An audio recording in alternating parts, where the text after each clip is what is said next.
I told you there was a big fight, right? And I'll sum it up by saying this. Lomachenko lost all his belts to Teofimo. Teofimo lost all his belts to Kambosos. And this weekend, Kambosos fought Lomachenko. Lomachenko dominated. So he's back in that mix. His next fight might be with Tank Davis or Shakur Stevenson. So he's back in the mix of all the big names. But before that... Not that it matters, but isn't Tank Davis still undefeated? Yeah. Yeah, because he beat Ryan Garcia. And he's calling out Lomachenko. Lomachenko's like, I don't run from anybody. I'm the OG here. So he's back. How do you think Ryan Garcia would do against Lomachenko? I think he's too big now, right? Like Lomachenko's 135. Garcia could be 150. Yeah, he might fight Errol Spence. So before this big fight, there was two women fighting, again, for the WBA bantamweight belt. Now, the hometown hero, Cherneka Johnson, seemed like she upset the champion, Nina Hughes. So this was her moment, okay? This was her moment. And ring announcer Dan Hennessey basically pulled a Steve Harvey. So take a listen. This was the announcement as it happened. Was he sipping back on some Hennessey? Probably. After 10 rounds of action, we go to the judges' scorecards for a decision.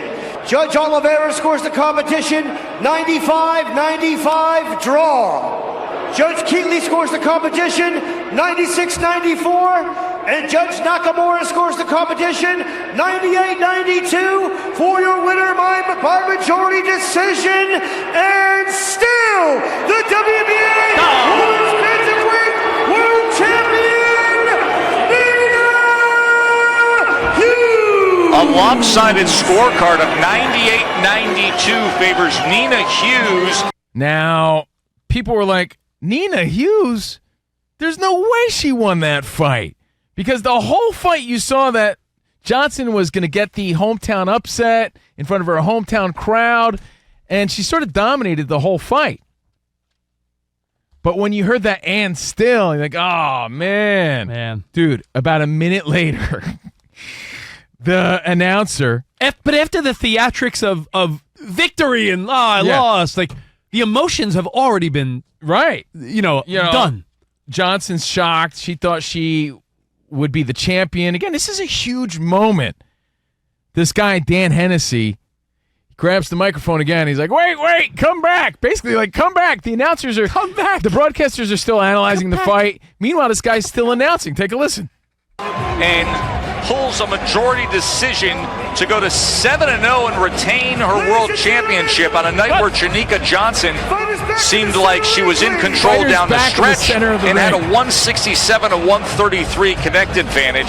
And by the way, Nakamura, who had that 98-92 scorecard, will be the referee for Lomachenko. 95-95. Keatley scores the competition 96-94. Nakamura 98-92 for your winner by majority.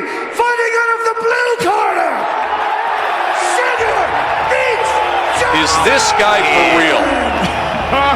I'm dead. Is this guy Lieutenant Dan Hennessey for real? Get this dude up out of here, man. I mean, what are we doing? And we said it before in the first fight that he read the scores incorrectly of the normal standard protocol of how you read scores, and then he just did that. Oh, my goodness. What are we doing? What are we doing? Can somebody please get Mark Chinook, Jimmy Lennon, Michael Buffer, anybody but Lieutenant Dan Hennessey in this spot right now? Wow. Yo, let me tell you, Joe Tessitore did not hold back. You think? Him and Timothy Bradley, if you listen to that clip again, rewind it later or whatever, you'll hear they're going over the fight, they're doing their analysis, not even realizing that this ass clown was back in the ring, readdressing the scores. Why did he not say the word correction? He didn't even say that's the thing. that he was correcting anything. If he would have said, if he would have just apologized or at least explained, because nobody watching understood what was going on. This was a title fight. I'm home watching. Like, they cut the commercial. We're like, what's going on? They had to come back after commercial, right, Rich? Yeah. And our buddy, Bernardo Osuna Bernardo, what a wonderful guy. We used to work with Bernardo Osuna. And we'd sing that every time we saw him. That didn't get Osuna weird. Bernardo. That was way too on pitch and in choreographed right there. Well, that was alarming. Bernardo Osuna had to explain. I love Bernie. Bernie, boxing Hall of Famer. He had to explain that Dan Hennessey got the original scorecard wrong, and in fact, the hometown Cherneka Johnson is the new champion. But she got no glory because nobody understood what happened in that moment. So essentially what happened here was a major Steve Harvey, where Steve Harvey announced the wrong winner and ruined the whole competition. Didn't Warren Beatty read the wrong Oscar winner once? Yeah, remember La La Land? La La Land and How embarrassing. Yeah, Moonlight was the winner. But, dude, you know what the shame is? Look, everybody makes mistakes, and I'll give this guy Dan Hennessey a little credit because he went and made like a public announcement later on. Because Tessitore murdered him, you're going to show him a little life? He said that he takes full accountability. He had a bad night and just flubbed it. He got the scorecards backwards. But again, he had another like mishap earlier on. He said he's apologized to everybody. He's really sorry. But his mistake, and although everybody makes mistakes, really cost this fighter their moment in front of their home crowd where she should have been holding up her hands like, yo, she won, and everybody knew she won. And instead that happened. So, again, a flub. Just throwing that out there to some of the most, not the most legendary, but definitely a big one because a lot of people were tuned in on ESPN to watch this Lomachenko fight. And this was right before the main event. Turned into a Scooby-Doo. Huh? By the way, does it get the Go on, Shaggy. Does it get the Kim Kardashian roast treatment? Like if it re-airs, do they cut that part out? No, but you know what it does show you though, Rich? It does show you the guys that we take for granted, like the classy James, Lennon Jr.'s, and Bruce and Michael Buffers of the world. Like, not that they've never messed up, but that's why they're the greats, and that's why these are the guys we know. Hey, listen, I'm not saying that I'm classy like James Lennon Jr. or him. Definitely not. Or either Buffer or Howard the Finkel or the woman that does WWE now. What's her name? She's the best. Samantha Irvin. But it goes to show you, like, you have one job, as they say. This is his job. I've hosted beauty pageants, but like at big places with thousands of people in the crowd, like wearing a suit. Like I've done some hosting gigs like that. When I tell you, when they hand me the card with second runner-up, and winner, even as I'm reading it, I'm like, don't F this up. Don't. Because you're the whole time, and I'm talking about pageants versus like an Oscar or a fight. I've had like, all right, in third place, Miss Florida. Like, I would freak out being like, please don't. Yeah, but you would think you'd get this right before you made the announcement. You got to look it over. I just don't get that. I don't know how that happens. And you know what was really interesting, too? Aside from the flub, again, people make mistakes. I get that. But this was someone winning their championship in front of their home crowd, is how Joe Tessitore had no patience. And he continued to lay into him, basically calling him a no-talent ass clown.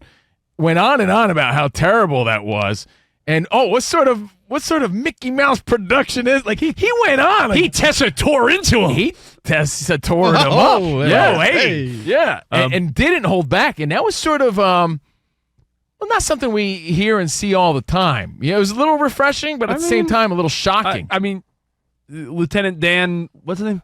Dan Hennessey. The guy has got to feel like garbage, right? But when you hear Joe Tessitore pretty much saying, hey, he named like 5 different broadcasters. Can we get them? This person, that person, anyone but him.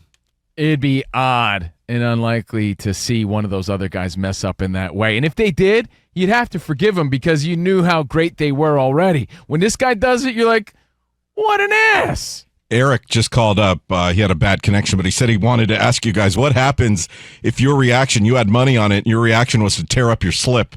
Oh, dude, for sure, right? I think they still honor it, right, Rich? If you have a copy of it, maybe? You know what I did once? I'll give you a quick story, just a lesson. See, look at this. Danny G, this show, life lessons as well.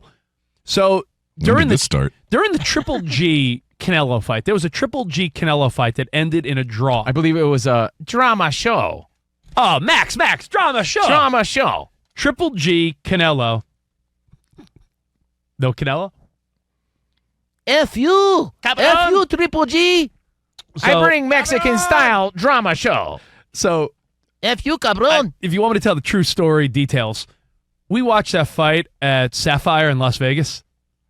Which is funny because the minute the fight's over, they're like, and they flip a switch, all the girls just come back out. So we watched this fight at a strip club in Vegas. I had bet on Triple G to win the fight. I did not realize, Danny, that a draw, if you bet on a fighter, you get your money back. Like, you don't win, but it's like, I thought it was like, oh, if you didn't bet a draw, you lost. You get your money back if you bet on one of the fighters. I had thrown out my ticket at the strip club. But earlier in the day, I had taken a picture of my ticket just to text my buddy, like, got a couple hundo on Triple G. Just having the number, you could go to the casino. So anytime you make a big bet at any casino, with your camera on your phone, just take a quick picture of your slip at the sports book, because that'll be enough. And just the roller coaster of emotions, though, of this woman, Nina Hughes, thinking that she somehow won the fight, to only find out she lost the fight a minute later. The whole thing was just odd. So a major visually, you could tell she was surprised, and she was jumping around, dancing in the ring. But again, another reminder is how great these other people are, because they usually get it right.